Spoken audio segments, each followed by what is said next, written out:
Peggy 18.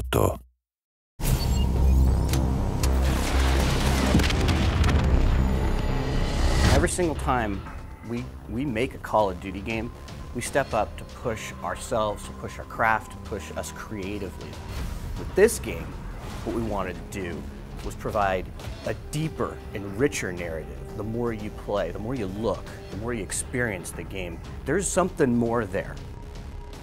I don't think we've ever gone anywhere near the level of world building and setup that we're doing in this. There's a lot of content in here story-wise.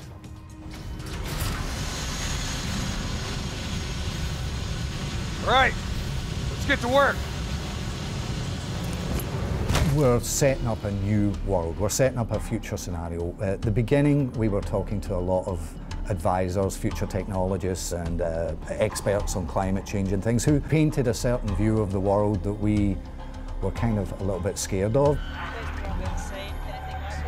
We're seeing the effects of climate change. We're seeing increasing wealth disparity, and we're seeing, the emergence of a new Cold War, really, whereby there are proxy wars being fought over resources as they rapidly dwindle.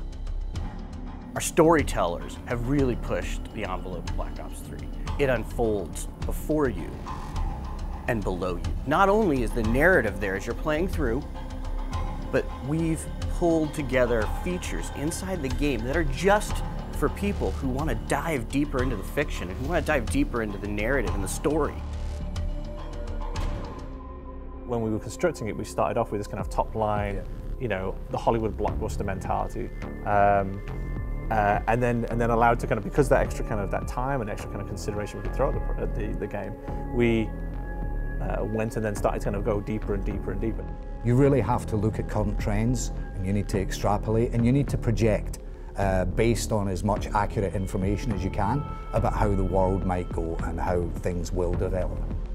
We thought it was very important to show these connections so that if you're interested, if you want to know, why is the world like this? Why is this technology there? We put all that in, and we essentially we created a codex. We have this PDV, this personal data vault that's actually in a new concept called the Safe House. And that codex is hundreds of articles, cataloging lots of different ideas from different voices as well, from news networks, from blogs. And it's like if you think of it, like the military have done like a snapshot of a certain section of the internet and put it for your vault, right?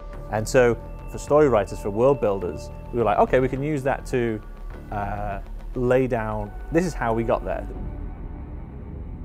I think one of the things that really excites me is that we always try not to repeat ourselves at Treyarch. We'd always try to do something different, and very early on we knew we wanted to make this a co-op game, which fundamentally changes things.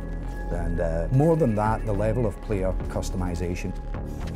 As we started to get going, we found that the opportunities of that personalization, the way the team works with itself, and then the writing opportunities that can be taken from that, I felt like we've been able to explore the narrative in a more refined way, a more considered way than we've ever done before. There's a chance in this game that you might play through the entire thing and come out with a completely different feeling and interpretation than someone else who's playing it, than your friend, and we love that.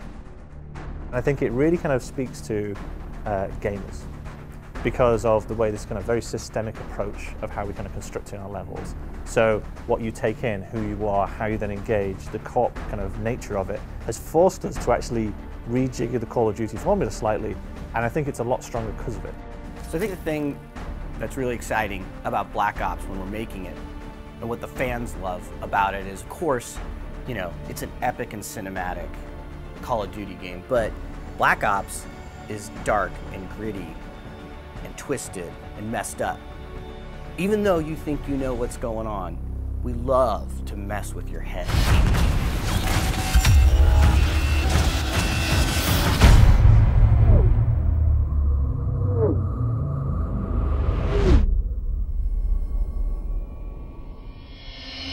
Pre-order now and get the Nuketown bonus snap.